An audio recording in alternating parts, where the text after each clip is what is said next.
Before the war began, Army Chief of Staff General Eric Shinseki told Congress that the occupation could require several 100,000 troops, but Rumsfeld and Bush didn't want to hear that because they were convinced they knew more than he did and they could do it more cheaply, and so they hushed him up and then forced him out of the military.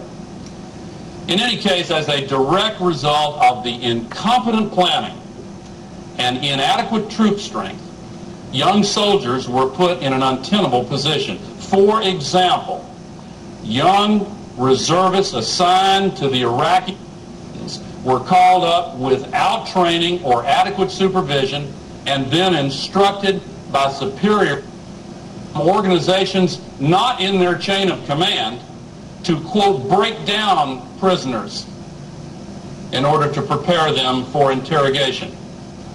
They were placed in a confusing situation where the chain of command was crisscrossed between intelligence gathering and prison administration, and further confused by an unprecedented mixing of military and civilian contractor authority. The soldiers who are accused of committing these atrocities are, of course, responsible for their own actions, and if found guilty, must be severely and appropriately punished. But they're not the ones primarily responsible for the disgrace that has been brought upon the United States of America.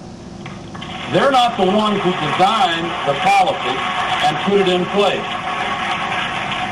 Private Lindy England did not make the decision that the United States would no longer observe the Geneva Conventions.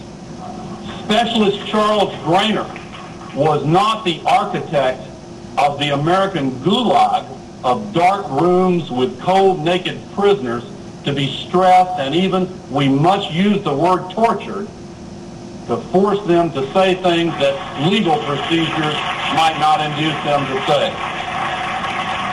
These and insisted upon by the Bush White House. Indeed, the president's own legal counsel briefed him, advised him specifically on the subject.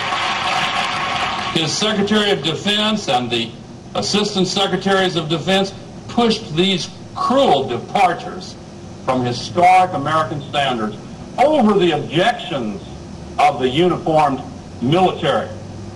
The judge advocates general within the Defense Department were so disturbed and so upset and so opposed to this policy that they took the unprecedented step of coming as a group to seek the help of a private attorney here in this city who specializes in human rights.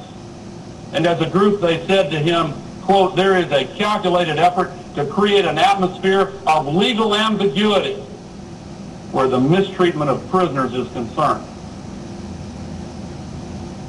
Indeed, the secrecy of the program indicates an understanding on the part of its authors that the regular military culture and mores would not support these activities, and neither would the American public or the world community. That's why they tried to keep it secret.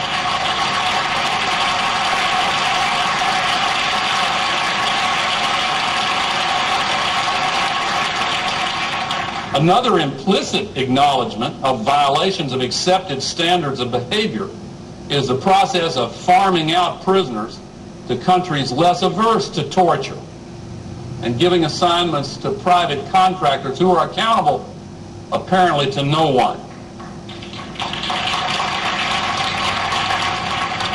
President Bush himself set the tone for our attitude towards suspects in his State of the Union address in 2003. You may remember this. He noted that more than 3,000 suspected terrorists had been arrested in many countries, and then he added, and many others have met a different fate.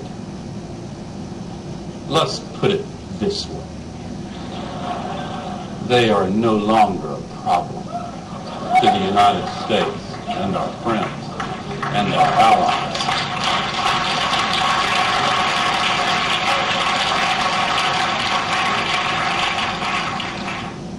Did you react to that the way I did? He promised to change the tone in Washington, and indeed he did. Tragically, as many as 37 prisoners may have been murdered while in captivity, though the numbers are difficult to rely upon because in many cases involving violent death, there were no autopsies. How dare they blame their misdeeds on young enlisted personnel from a reserve unit in upstate New York?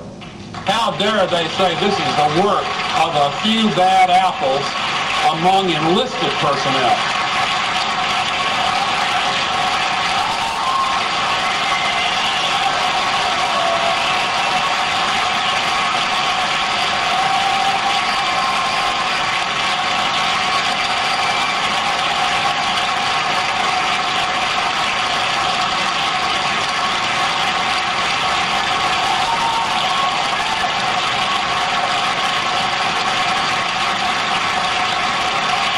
President Bush owes more than one apology. On the list of those he let down are the young soldiers who are themselves apparently culpable, but who were clearly forced to wade into a moral cesspool designed by the Bush White House. The perpetrators as well as the victims were both placed in their relationship to one another by the policies of George W. Bush. How dare the incompetent and willful members of this Bush-Cheney administration humiliate our nation and our people in the eyes of the world and in the conscience of our own people. How dare they subject us to such dishonor and disgrace? How dare they drag the good name of the United States of America through the mud of Saddam Hussein's torture prison?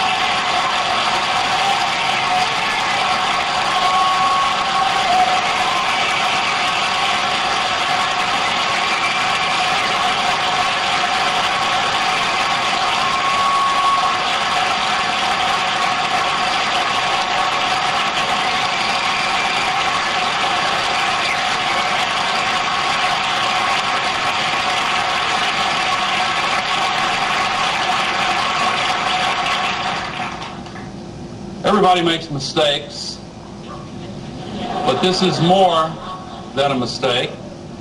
In fact, in this case, David Kay concluded his search for weapons of mass destruction in Iraq with the famous verdict, "We were all wrong."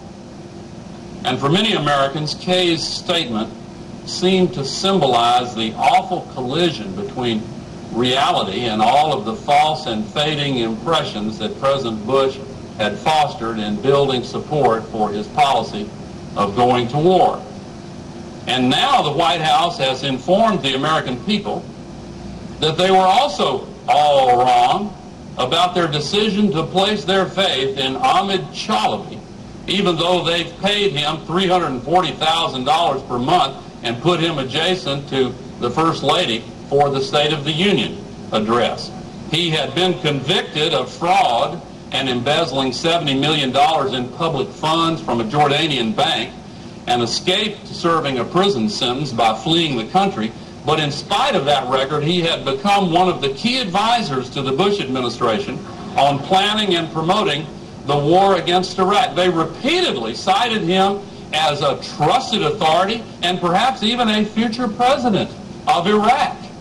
Incredibly, they even ferried him and his private army into Baghdad in advance of others and allowed him to seize control over Saddam's secret papers, which he apparently is now refusing to return.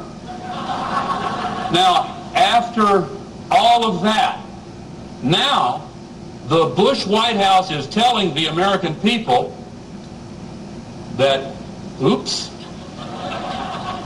he was a spy for Iran who has been duping the President of the United States for the last 3